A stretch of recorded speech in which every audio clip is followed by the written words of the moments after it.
Esta é uma produção do Núcleo Audiovisual da Igreja Batista Regular Canaã, em Juazeiro do Norte. A seguir, uma mensagem bíblica para a sua edificação.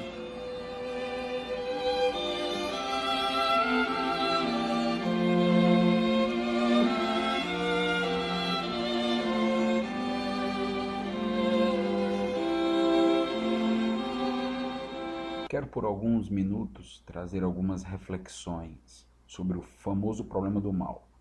Acredito que o livro de Jó pode nos ajudar bastante nessa temática.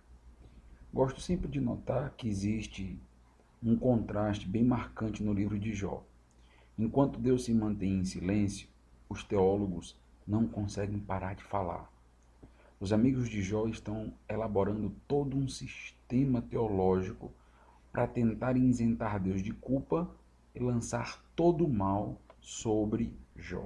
É exatamente isso que acontece quando nós tentamos dar respostas e achar soluções para aquilo que Deus não revelou. Fazer teologia no silêncio de Deus. No caso do livro de Jó, Deus nos conta o motivo de seu servo estar passando por toda aquela situação. A culpa não era de Jó. Jó era inocente. Ele não estava sofrendo por conta de seus pecados. Isto não significa que Jó não era pecador, porque o próprio Jó reconhece isto no decorrer do livro. Mas, no capítulo 2, versículo 3, o próprio Deus afirma que Jó estava sofrendo sem razão, ou seja, sem que as causas estivessem nele mesmo. É inevitável, ao lidar com a trama de Jó, não vir à nossa mente a seguinte questão: se a culpa não é de Jó, de quem é? Será do diabo? Mas não dar de maneira tão simplória para lançar toda a maldição sobre os encostos ou demônios territoriais. Se o texto deixa bem claro que para o próprio acusador, o diabo, agir, ele precisava da autorização de Deus. Deus se mostra soberano no agir do próprio diabo. Então, o que o Senhor está afirmando é que a culpa só pode ser de Deus, pastor?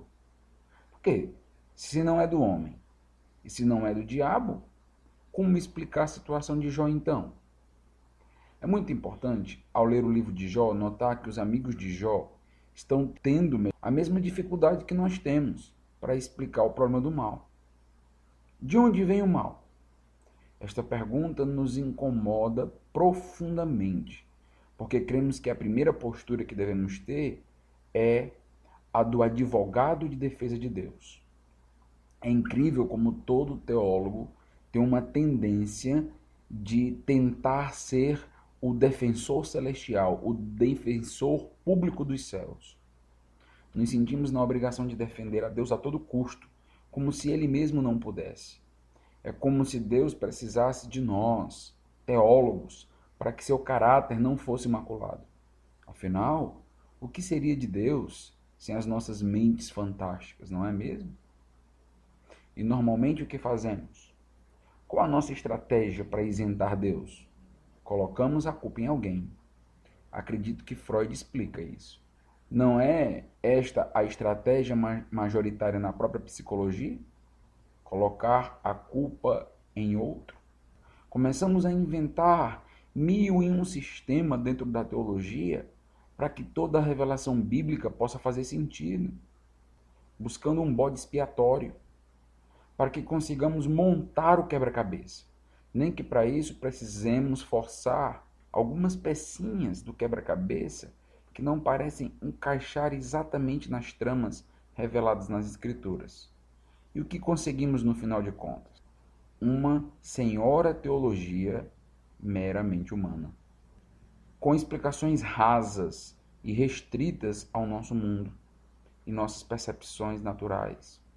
Não trata-se do liberalismo teológico, mas certamente temos ainda hoje uma grande influência do racionalismo na teologia.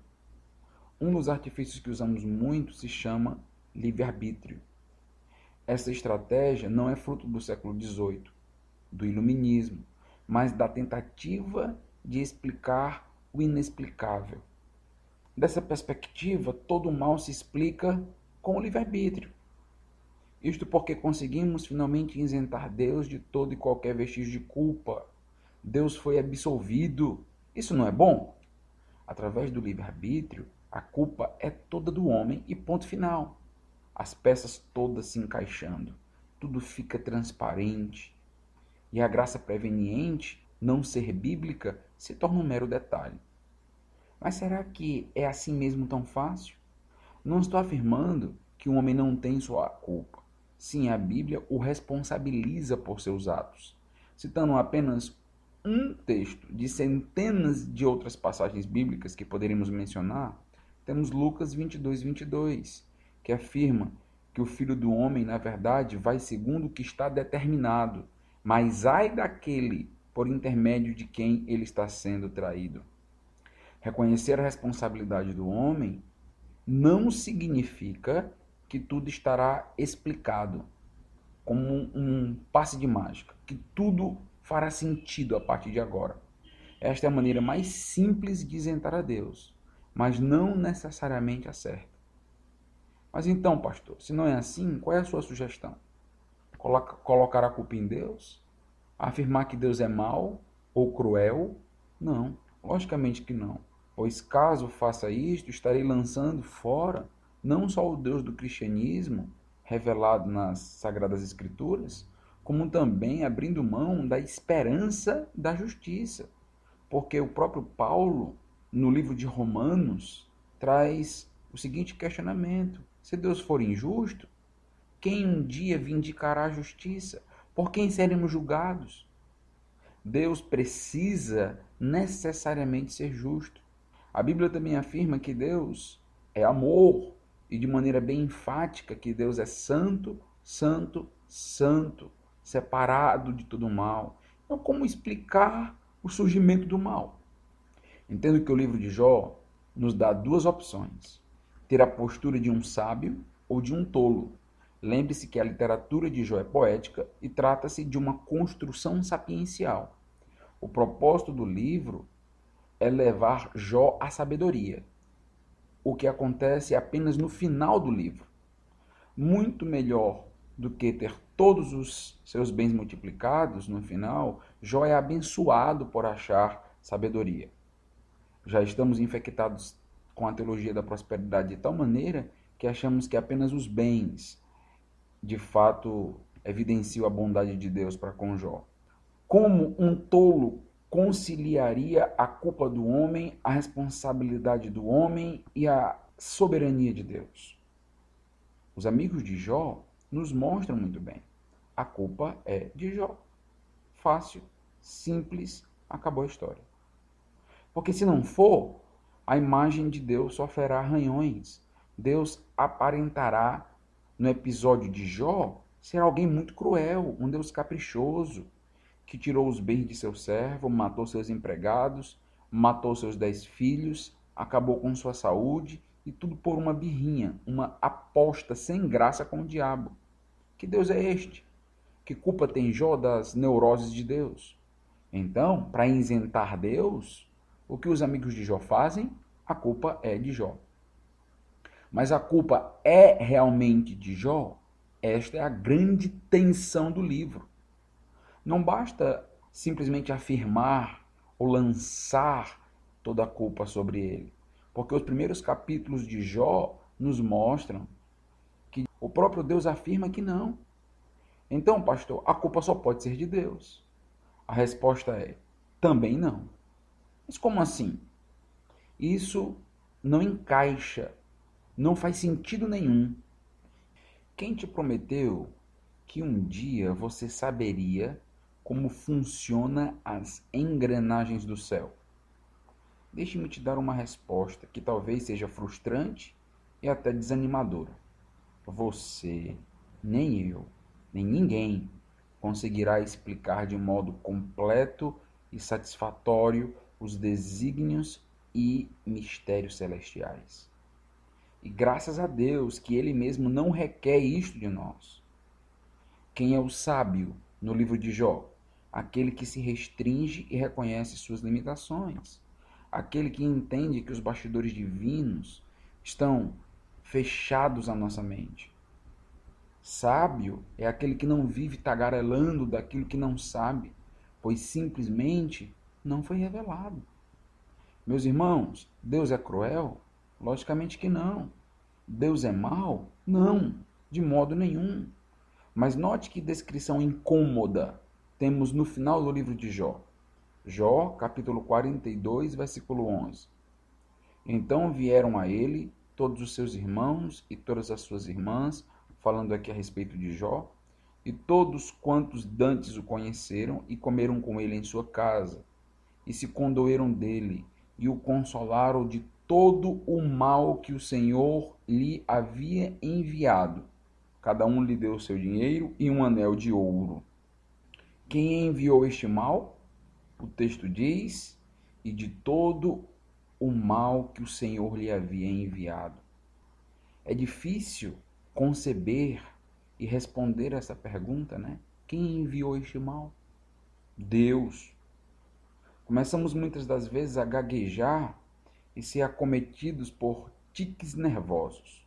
Mas o texto é simples. Foi o Senhor. E as letras em maiúsculo da palavra Senhor nos mostram que de fato foi Jeová, para que você não tenha a menor dúvida. Eu preciso advertir que não podemos cair no erro dos amigos de Jó, de tentar proteger Deus dele mesmo, proteger Deus do próprio Deus, proteger Deus de seus próprios planos e desígnios. Mas pastor, como assim? Deus enviou o mal? Deus enviou Satanás para trazer dor e sofrimento a Jó? A verdade é que só não estamos de mãos dadas com os amigos de Jó por causa da revelação nos 2 primeiros capítulos. Mas mesmo sabendo do que aconteceu nos bastidores celestiais, isto não nos revela tudo. Não nos explica, por exemplo, como Deus pode fazer tudo isto sem manchar seu próprio caráter. E sabe de uma coisa interessante nessa trama de Jó? É que o livro encerra sem nos dar estas respostas. Mas como assim? 42 capítulos e nada? Não é que não temos nada. Não é bem assim. O que Deus mostra é que não teremos a resposta para esta questão sobrenatural. Antes de respondermos todas as questões sobre a natureza e a criação que Deus faz para Jó a partir do capítulo 38. Já notou quantos questionamentos, quantas interrogações vindas dos próprios lábios de Deus? Note que, diante dos questionamentos do Senhor, todas as respostas possíveis a Jó era não sei. Por que Deus fez tantas perguntas a Jó? Entendo que Deus queria treiná-lo. Aquele era o estágio final de sua preparação. O sofrimento já tinha ajudado muito a Jó a amadurecer. Agora Deus estava trabalhando diretamente em seu coração. Deus sabia que Jó precisava dizer não sei 1, 2, 3, 30, 40 vezes, justamente para que aprendesse a se conformar em não saber, porque tudo aquilo tinha acontecido, todo aquele sofrimento, pois Deus não iria revelar. Jó e nós devemos ser confrontados com todas aquelas perguntas, para que possamos ser mais humildes e aprender a dizer não sei, quando tiver de lidar com os planos e intenções de Deus. A resposta que glorifica a Deus nesse problema específico é não sei. Neste caso, não sei não é um sinal de fraqueza ou ignorância, mas de humildade e sabedoria. Ah, mas eu não me conformo em não saber. Pois me explique, por que todo aquele sofrimento atingiu a vida de Jó? Pecado em Jó? Culpa do livre-arbítrio? Culpa do diabo? Culpa de Deus? Não. Precisamos ter muito cuidado, pois podemos criar uma teologia que defenda a Deus, o isente de pecado, mas que não o glorifique por não lidar com a verdade. Podemos errar por não reconhecer nossa limitação e finitude ao fazer teologia. Note que o próprio Deus diz acerca das tentativas teológicas dos amigos de Jó. Tendo o Senhor falado estas palavras a Jó, O Senhor disse também a Elifaz, o temanita: a minha ira se acendeu contra ti e contra os teus dois amigos, porque não disseste de mim o que era reto, como o meu servo Jó. Este versículo é um dos textos de Jó que nos deixa desnorteados. Como assim? Durante todo o livro, parece que eles protegeram a Deus. Parece que os amigos de Jó estão defendendo a Deus. Falaram de modo tão bonito, de modo tão forte sobre o caráter, sobre os atributos de Deus. Eles afirmaram tantas vezes que Deus é justo, que Deus é poderoso, etc.